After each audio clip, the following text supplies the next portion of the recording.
नमस्कार, नीलम फॅशन क्रिएशनमध्ये तुम्हा सर्वांचं खूप खूप स्वागत आहे. आजच्या व्हिडिओमध्ये आपण 40 साईजची कटोरी कशी वाढवायची हे पाहणार आहे. तर पहा, इथे ही 40 साईजची कटोरी आपण या पद्धतीने कटिंग करतो. तर वाढवताना कशा पद्धतीने वाढवायची म्हणजे ती कटोरी जी आहे ती पसरट लांबट अशी आपली तयार होणार नाही. इथे पहा, ही जी मूळ कटोरी आहे ती आहे 6 इंच आणि मूळ कटोरीला एकदम परफेक्ट म्हणजे या पद्धतीने आकार आला पाहिजे. किती परफेक्ट अशी ही कटोरी दिसत आहे पहा. तर या पद्धतीने मूळ कटोरीला सुद्धा आकार येण्यासाठी एक ट्रिक असते. ती मी पहा जेव्हा आपण ब्लाऊजचं ड्राफ्टिंग करतो त्या व्हिडिओमध्ये मी तुम्हाला दाखवत असते, जेणेकरून तुमचे मूळ कटोरीचे सुद्धा आकार जे आहेत ते बिघडणार नाहीत. तर तुम्ही प्रत्येक माझे कटोरीचे जे व्हिडिओ आहे ते पहा, त्यामध्ये तुम्हाला समजेलच की एकदम परफेक्ट मूळ कटोरी कशी तयार करायची. वाढवण्यासाठी मूळ कटोरी पहा या पद्धतीने एक लाईन ओढून घ्यायची. आता तुमच्याकडे पेपर असणार आहे, मी इथं बोर्डवरती दाखवत आहे, परंतु तुमच्याकडे पेपर असणार आहे तर काय करायचं आहे, जवळपास 1.5 ते 2 इंच तुम्ही 2 इंच एक्स्ट्रा घ्या. 2 इंच या बाजूला सोडून एक लाईन ओढून घ्यायची. इकडे मार्जिन 2 इंच सोडायचं आणि एक लाईन ओढून घ्यायची. आता ही मूळ कटोरी ठेवताना पहा, ज्यांना प्रॅक्टिस आहे, जे सारखे ब्लाऊज शिवतात त्यांच्या हातून काही चुका होत नाहीत, परंतु जे नवीन असतात त्यांना पहा ही मूळ कटोरी जी आहे ती सरळ ठेवता येत नाही. कधी कधी पहा अशी तिरकी सुद्धा होते आणि ते समजत नाही. तर ती तिरकी कटोरी होऊ नये यासाठी ही लाईन ओढून घ्यायची आणि इथे हा भाग जो आहे कटोरीचा असा ठेवायचा. तर पहा ही लाईन जी आहे ती आपली सरळ राहणार आहे. आणि मूळ कटोरी आता आपण आहे अशी ही ड्रॉ करून घ्यायची. पहा,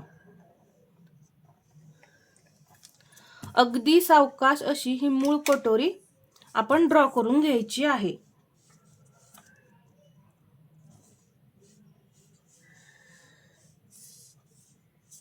या पद्धतीने. तर मी ही कटोरी बाजूला ठेवली आणि ही झाली आपली तर मूळ कटोरी. वाढवताना आता कसं करायचं असतं पहा, इथे अर्धा इंच मार्जिन घ्यायचं, 0.5 म्हणजे अर्धा इंच मार्जिन.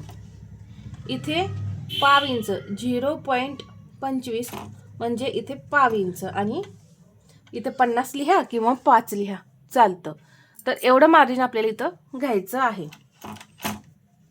घेतल्यानंतर इकडे आपल्याला 1.5 इंच घ्यायचंय. पहा, पसरट होऊ नये यासाठी आपण इकडे 1.5 इंच मार्जिन आणि इकडेही 1.5 इंच मार्जिन घेणार आहे. पहा, हे 1.5 इंच, इकडे 1.5 आणि इकडे 1.5. यामुळे तुमची कटोरी जास्त पसरट होत नाही, प्रमाणापेक्षा जास्त असा आकार त्याचा लांबत नाही. आणि पहा, ही जी वाढवलेली कटोरी आहे इथे असा हा टेप दुमडायचा आणि सेंटर करायचा.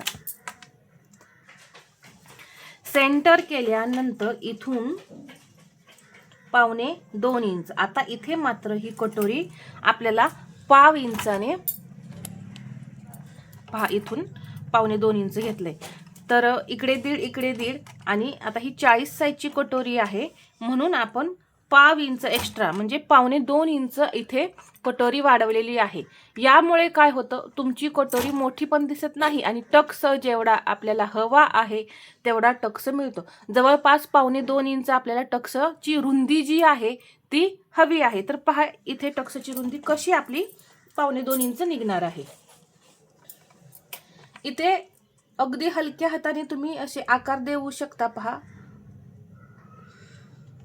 नाहीतर काय करा, जर हे सुद्धा जर तुम्हाला आकार देता येत नसतील तर या भागाचे समसमान 4 भाग करा आणि मग इथे अर्धा इंच आहे तर इथेही असं अर्धा इंच घ्यायचं, परत 1.25 इंच, 1 इंच आणि 1.25 इंच आणि इथे 1.5 इंच आपण घेतलेलंच आहे. या पद्धतीने पहा, हे 4 भाग तयार केल्यानंतर फक्त ते पॉइंट जोडत यायचं. यामुळे सुद्धा तुमचे कटोरीचे आकार जे आहेत ते बिघडत नाहीत. आता इथे आपल्याला हा पार्ट जोडायचा आहे. पहा इथे या पद्धतीने मी हे जोडून घेतलं. जोडून घेतल्यानंतर हा भाग किती आहे हे चेक करून घ्यायचा आधी. 4.5 इंच आहे, तर इथून हा भाग 4.5 इंचच आला पाहिजे. पहा इथे मी 4.5 इंचावरती मार्किंग करून घेतलं. इथून पहा 4.5 इंच. या पद्धतीने तुम्ही हे मोजायचं आहे, कारण हा भाग तिरका झाल्यामुळे थोडा का होईना मोठा होतो, त्यामुळे आपल्याला हा भाग जो आहे तो मोजायचा. इथे अर्धा इंच असं वरती जायचं. आता साईड पार्ट तुमच्याकडे असेल तर तो साईड पार्ट इथे असा ठेवायचा.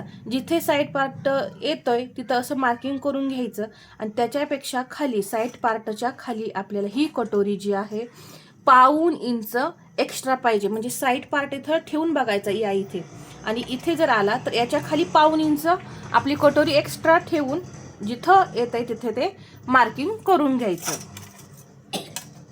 मी पहा पेपर कटिंग दाखवलेलं आहे, त्या व्हिडिओमध्ये आहे एकदम डिटेलमध्ये मी दाखवले साईड पार्ट साईडला कसा ठेवायचा असतो, कटोरीच्या चेक कशी करायची असते. ठीक आहे, या पद्धतीने मी ही ड्रॉ केली. ड्रॉ केल्यानंतर आता आपल्याला टक्स काढायचं आहे. तर इकडे तुम्हाला जेवढं शिलाईसाठी लागतं अर्धा इंच, तेवढं इकडे अर्धा इंच घ्यायचं, इकडे अर्धा इंच घ्यायचं. ही मूळ कटोरी कितीची होती आपली? 6 इंचाची.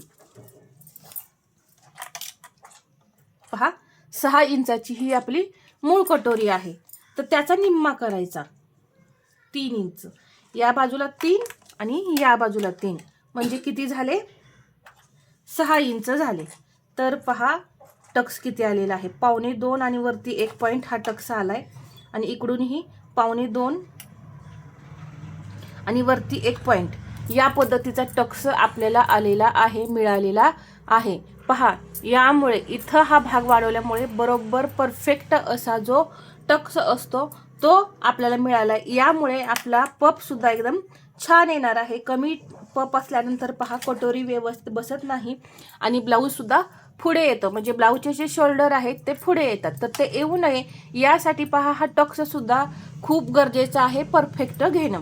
आता जेवढं इथं टक्सची तुम्ही रुंदी घ्याल तेवढं तुमच्या कटोरीला टोक येणार आहे. तर ते टोक येऊ नये यासाठी तुम्ही टक्स कशा द्यायचा आहे, तर पहा थोडा असा राऊंड घ्यायचा. जास्त नाही घेतला तरी चालेल. या पद्धतीने थोडा असा तुम्ही जर राऊंडमध्ये हा टक्स दिला ना, तर इथलं जे टोक आहे ते जास्त दिसत नाही आणि पप सुद्धा एकदम परफेक्ट येऊन कटोरी जी आहे ती खूप छान अशी बसते. तर 40 साईजची इथं मी कटोरी दाखवलेली आहे. तुम्हाला यामध्ये काही आणखी शंका असतील तर तुम्ही मला कमेंटमध्ये विचारू शकता. पहा अगदी डिटेलमध्ये सांगितले, जेणेकरून तुमचे शोल्डर पण उतरणार नाहीत, पपसुद्धा कटोरीला एकदम छान असा क्रिएट होईल आणि कटोरीचे आकारसुद्धा खूप छान येतील. तर तुम्ही सुद्धा ही पद्धत नक्की ट्राय करा आणि व्हिडिओ आवडला असेल तर लाईक करा, शेअर करा आणि असेच नवनवीन व्हिडिओ पाहण्यासाठी आपल्या चॅनलला सबस्क्राईब करायला विसरू नका. धन्यवाद.